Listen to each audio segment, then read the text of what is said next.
Bonjour et merci à vous de nous rejoindre. Vous êtes boxeur franco-iranien. Première question que je vous pose, comment est-ce que vous vivez cette guerre en ce moment? Parce que d'un côté, c'est votre pays qui vit cette guerre, et puis de l'autre, c'est un coup qui est quand même porté à un régime que j'imagine que vous combattez à votre manière en tant que sportif de haut niveau.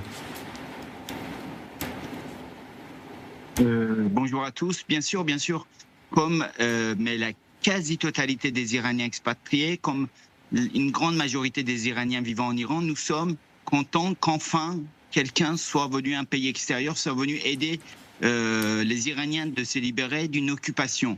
Sachez bien on dit tous que l'Iran est occupé depuis 1975. Ce ne sont pas des Iraniens qui gouvernent, ce sont des monstres religieux qui ont pris les rênes de ce pays. Ça, c'est le côté positif. En attendant, on voudrait qu'il y ait le moins de morts civiles possible, le moins de dégâts possible, que seuls, jusqu'à là ça a été très bien fait, que seules des installations militaires soient touchées. En tout cas, ça vous donne de l'espoir. Ce qu'on comprend quand vous dites ça, c'est que le régime iranien, c'est une parenthèse dans la grande histoire de l'Iran, de la Perse, depuis l'Antiquité jusqu'à aujourd'hui. C'est une parenthèse qui doit être refermée, d'une manière ou d'une autre.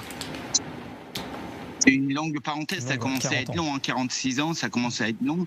Vraiment, j'aimerais bien que nos compatriotes, beaucoup de gens n'appréhendent pas, beaucoup de nos compatriotes de culture nord-africaine ou africaine ne comprennent pas, de culture musulmane, ne comprennent pas la position des autres Iraniens.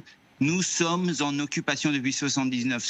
C'est pas des Iraniens qui gouvernent, ce sont des religieux qui sont là que pour mettre en place leur culture religieuse. Ils volent les ressources du pays, ils tuent des gens du pays. Sachez qu'aussi, évidemment, malheureusement, il y a quelques dégâts collatéraux.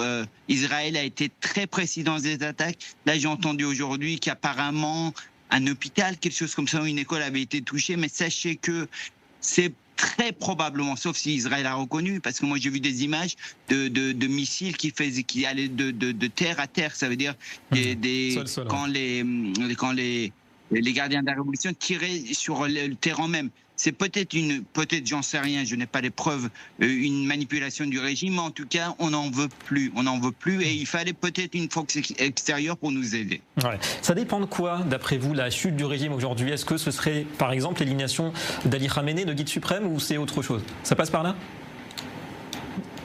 Il y a deux clés. L'élimination rapide de Khamenei et l'attitude des gardiens de la Révolution. Puisque les gardiens de la Révolution sont nombreux quand même, ils sont plus de 100 000, ils tiennent l'ensemble des rênes du pays, le moindre armement leur appartient, et surtout l'économie du pays également. Donc, parmi ceux-là, parmi la centaine de milliers, il y a des gens, des opportunistes qui sont là parce qu'on fait vivre leur famille, et il y a vraiment des idéologues. De leur attitude dépendra la suite des événements. Je vous rappelle, les gens ne connaissent pas, ne se rappellent pas de 79, le Shah qui était un saint homme pour notre pays, qui aimait sa population, qui était au service du pays, n'a pas voulu tirer sur les manifestants. Il y a eu quelques jours de résistance et après il est parti.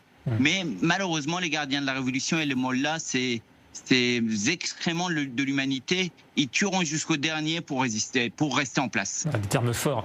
Vous pensez justement que la population en Iran, elle est prête aujourd'hui à cette alternance qui est espérée, et on le comprend en vous écoutant, par beaucoup d'Iraniens aujourd'hui?